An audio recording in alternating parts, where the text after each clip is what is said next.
Sétima rodada do Brasileirão, senhoras e senhores. Vamos falar sobre o Brasileirão que tá chegando, tá dando uma forma. Começa as coisas a acontecerem. Já estamos na sétima rodada. Parece que não, mas a sétima rodada do Brasileirão já. O Palmeiras ganhou, né? Porque aqui eu sou clubista, sou palmeirense. O Palmeiras ganhou do Vasco.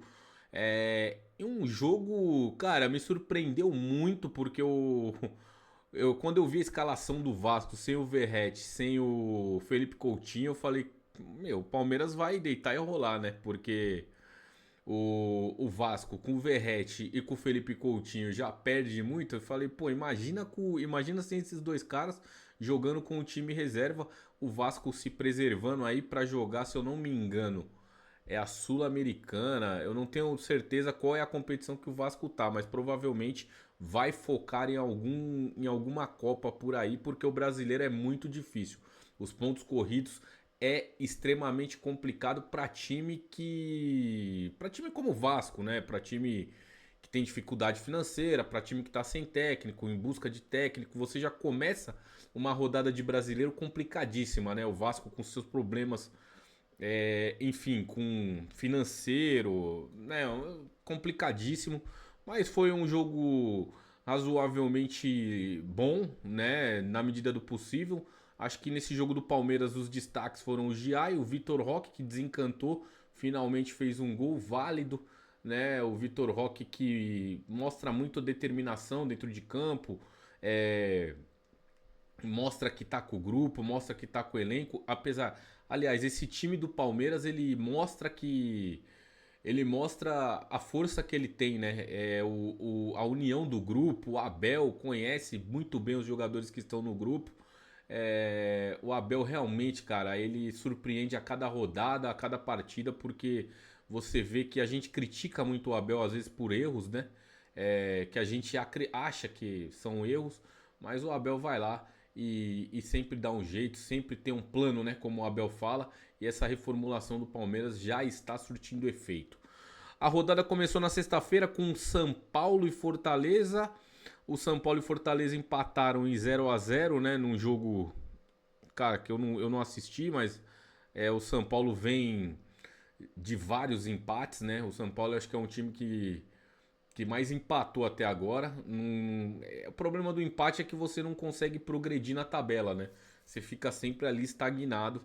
E é ruim, até porque você empatar dentro da sua casa é muito ruim, principalmente porque lá na frente isso faz a diferença nos pontos corridos. E aí veio, né, Grêmio e Santos. O Santos é preocupante a situação do Santos. O Grêmio ganhou, né? O Grêmio fez 1 a 0. O Grêmio ganhou. O Grêmio também, que vou falar pra vocês a verdade, não tá nada demais. O Grêmio tem um time razoável. Chegou o Mano Menezes lá pra ver se dá um jeito nesse time, porque o Grêmio tava muito mal das pernas com o técnico que tinha. Agora com essa chegada do Mano, parece que o Filipão tá lá também fazendo algum trabalho. Parece que vai surtir efeito esse Grêmio mais lá na frente, né? E o Santos, cara, o Santos com 4 pontos na tabela, em sétima rodada, o Santos com 4 pontos. Eu vou falar pra vocês, cara, o Santos é preocupante pra quem torce pro Santos, porque eu não vejo evolução nesse time do Santos. O Santos que fez o maior escarcéu contratando o Neymar, né? Santos que fez. Nossa, trouxemos o Neymar, o projeto Neymar, enfim. O Neymar até agora não surtiu efeito, tá machucado, se machucou. É lamentável para um atleta quando ele se machuca, porque é a profissão do cara. Apesar da gente saber que o Neymar já tá consolidado na carreira, é um cara que ganhou muitos títulos, jogou Champions League, enfim. Mas mesmo assim, não importa quem seja, é a profissão do cara. E que ele recupere e logo volte para os gramados, né? Porque o Santos, na verdade, precisa muito do Neymar. Apesar de que o Santos estava perdendo, inclusive, com o Neymar em campo. Então,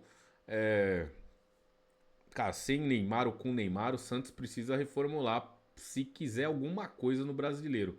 Lembrando que o Santos veio de um rebaixamento no ano passado e esse ano ele subiu e já tá tendo problemas aí.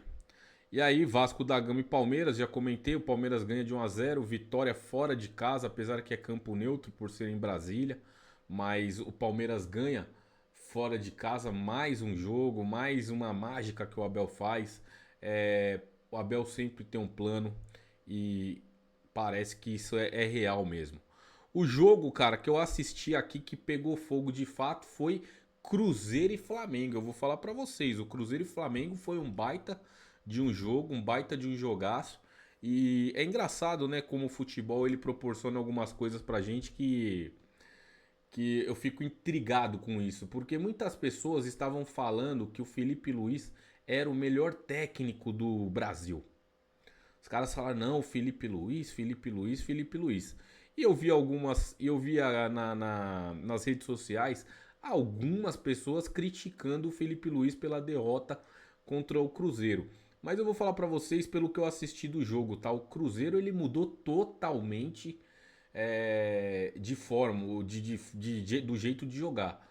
O Cruzeiro tava apanhando de todo mundo, aí teve todo aquele imbróglio do Dudu, do Gabigol, enfim, o cara chegou, afastou um, afastou outro, né? Afastou não, colocou no banco de reserva. Aí teve o problema do Dudu, que sai, não sai, sai, não sai. Aí resolveu sair, tiraram o Dudu do elenco, rescindiram o contrato, parece que vão pagar metade da multa. E o time do Cruzeiro ele muda da água pro vinho. O Dudu fora do Cruzeiro, pra você ver como é que é o futebol, né, cara? Pra você ver, eu não tô falando que é o caso do Dudu, mas às vezes a pessoa detecta ali o cara como uma laranja podre no elenco. Não tô falando aqui que é o caso do Dudu, porque eu nem sei o que aconteceu. De fato, na verdade mesmo, a gente não sabe o que aconteceu. Falam que foi por conta de uma reunião que ele pediu pra tirar o técnico, enfim. Eu não sei se isso é verdade, porque eu não tava lá na reunião. Mas é engraçado porque como o cara tira, né? O cara ele tira o técnico do. O técnico afasta o Dudu, coloca o Gabigol no banco. Tem todo aquele embrólio da viagem do Dudu e de repente o Cruzeiro tá jogando muita bola. E o cara encaixa ali o Caio Jorge, que tá fazendo gol. Todo jogo é um gol, todo jogo é um gol. E, inclusive no jogo contra o Flamengo ele fez um golaço, uma jogadaça sozinho, chutou de fora da área, a bola pinga ali, o goleiro tira do goleiro. Cara, que puta, foi um golaço, velho.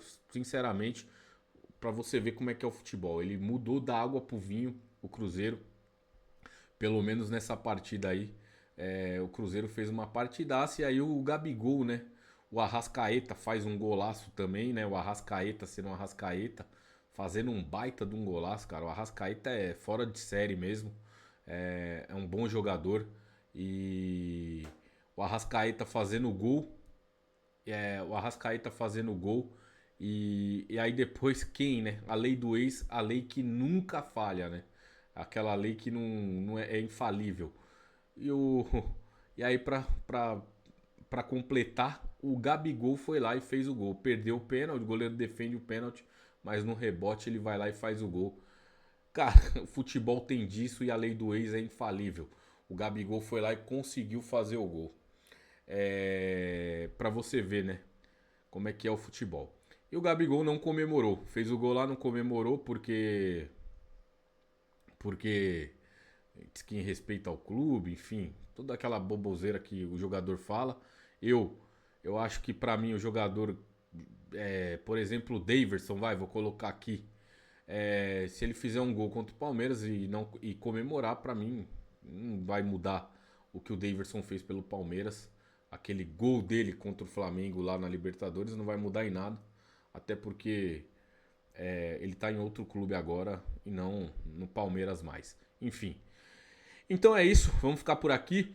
O Dudu, só pra lembrar, parece que eu não sei ainda se fechou ou não fechou, mas tudo indica que ele vai pro Atlético Mineiro.